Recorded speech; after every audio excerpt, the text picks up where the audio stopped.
Welcome to TRS Clips, where you'll find happiness through your own curiosity.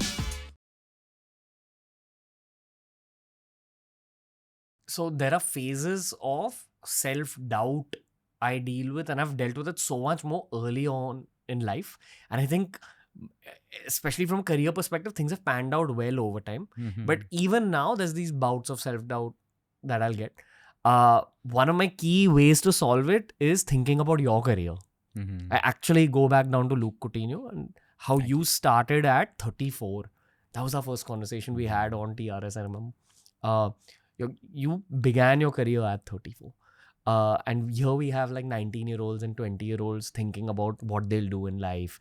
And is it too late? Are they too old? Yes, I'm highlighting a career perspective here. But what I'm truly trying to highlight is general ambition within life. The ambition doesn't just have to be about your career. It could be about your relationships, your own mental health, your own self-image.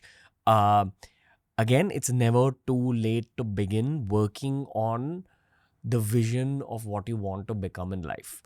I have a question for you. What happened at age 33 for you? Like, how did you spark it off? Again, here we're talking about a career angle, but I feel, and this is guesswork, I'm guessing that your personality also started changing heavily at 34 and beyond. Fair to say? Absolutely. So, we're always changing, Ranveer, at every given point. At 28, I was a very different person than I was 33. Today, I'm a very, very different person from who I was at 34. Because it's not because I just want to change. We're changing. Hormonally, cognitively, spiritually. We're all changing, but it's never too late. You're right. Today, I see a lot of people who have a tick box that when I do this, then I'll do this. When I do this. No, life, we're meant to flow. When I say flow, not sit back with a joint and a beer and that flow. My point of flow is have an intention. I'm a huge fan of intention. I had an intention that this is how I want to be. I want to help people. I want to use my skill. I want to fill the gap that I saw, which was lifestyle medicine. Intention was clear. I flowed with it. When I was ready, I saw the opportunity and I jumped into it.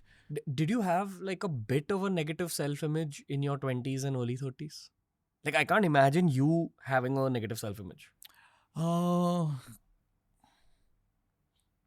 There may have been a little bit, but nothing that I really remember about. I mean, when you're a teenager, you always look at looks, or you always look at, who's better than you and stuff like that. I think I went through the normal teenage phase, but I've never really thought about I've never gone through a negative image in terms of, I think my most difficult part was at 34, when you're up against all the medical world, the doctors, like, who's this guy saying this and saying that and stuff like that. That's when I said, do I need to fit in now? Do I need to change? Do I need to whatever?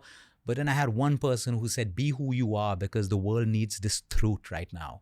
And when I look from 34 to 38, today we have literally the medical world with us. So I think I could have been phased out. I did feel negative at that point. I was like, am I wrong? The self-doubt, which is also called an imposter syndrome, but I'm doing great work. People are coming to me. They're healing. Their results are better. And over here, you feel, because you're getting all the negativity on the side, was it only luck? Was it only this? So all of us go through it. I go through it sometimes as well. I may have 10 great cancer patients in remission, and then I have one death. But that one death makes you think, is this really what I should be doing? I lost a patient today. Imposter syndrome. You'll kick yourself and say, hey, don't forget what you have over there. And you're not in control of life and death. You can only do your best. So I think that whole mantra of, have you done your best? That's all you can do. Leave everything other than that. So negative self-image, I've really never had the issue of having to fit in, because I was always a reserved person, very few friends, always being with people where I felt accepted, not wanting to be in a place where someone doesn't accept me. Just don't be in that place. So I've always tried to walk with people where there's conformity and kind of, so not really.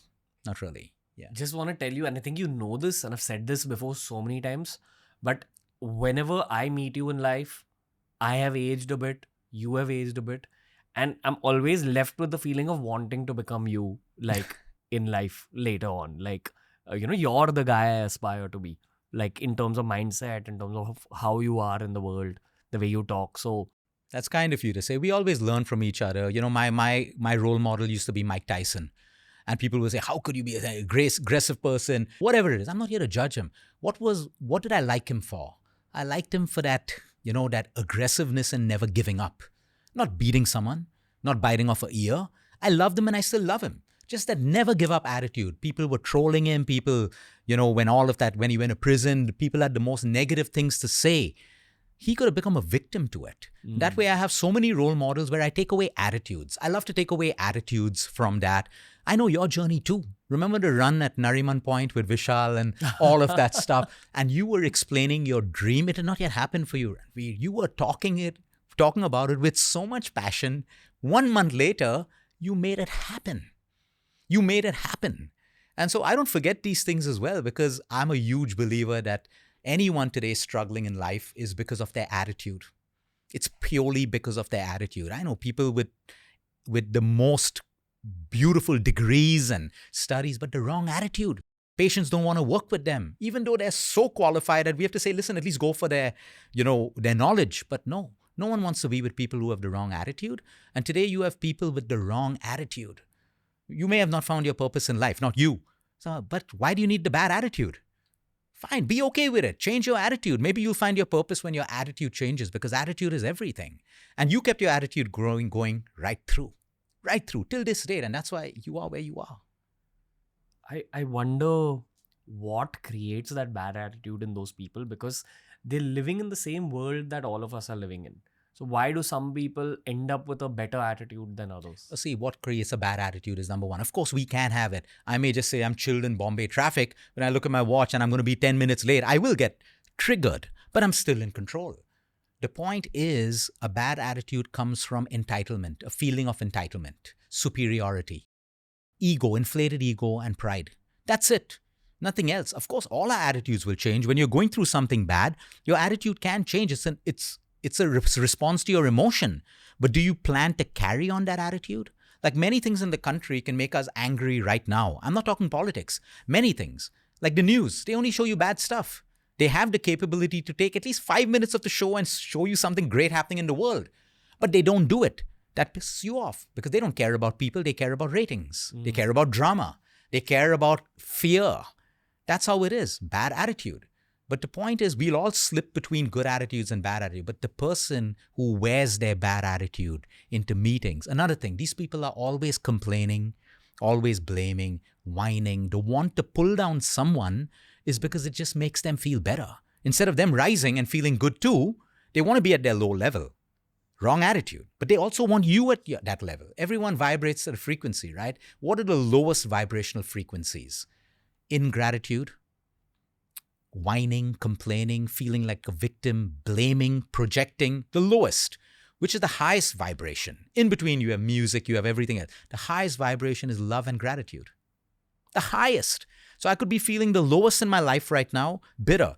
But if I feel loved, or I can evoke love from a parent, go home and say, I'm feeling horrible, and your mom hugs you, or whoever, your partner, your vibration is going to change. Or if I can look at my life's horrible right now, but you have one thing to be grateful for, the energy changes, your attitude changes. But attitude is also a lot of people who feel entitled.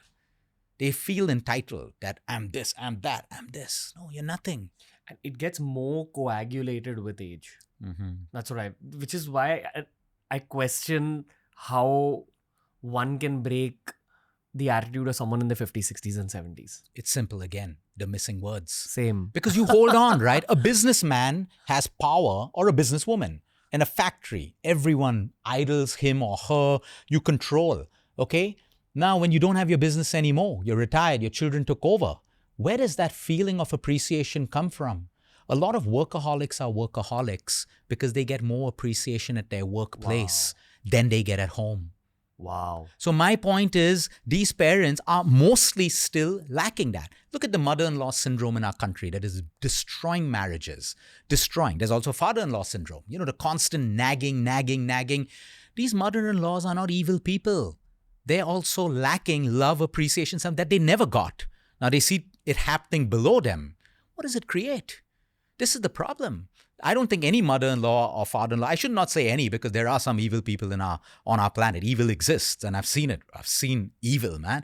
But I'm saying I don't want to focus on that. But most of the mother-in-laws, father-in-laws creating issues for their newly married family is because they don't have what they need. So that's why I tell people, don't retire. Don't retire. Have a purpose. We're meant to have a purpose till our dying day. Enjoy your life. Work less. Take holidays. Go everywhere. You earned it. But keep that brain working because it gives you a sense of fulfillment and power.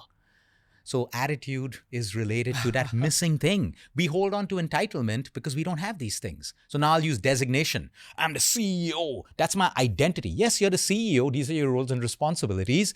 But outside of that role, you're a human being, right? You could be the wealthiest person. You could be a billionaire, but so many of them are still craving love, appreciation, and a sense of belonging. So it comes down to that. Hey, if you enjoyed today's clip, make sure you check out all the other clips we've uploaded on this channel. You'll find a clip related to almost every single topic as long as you're willing to search for it.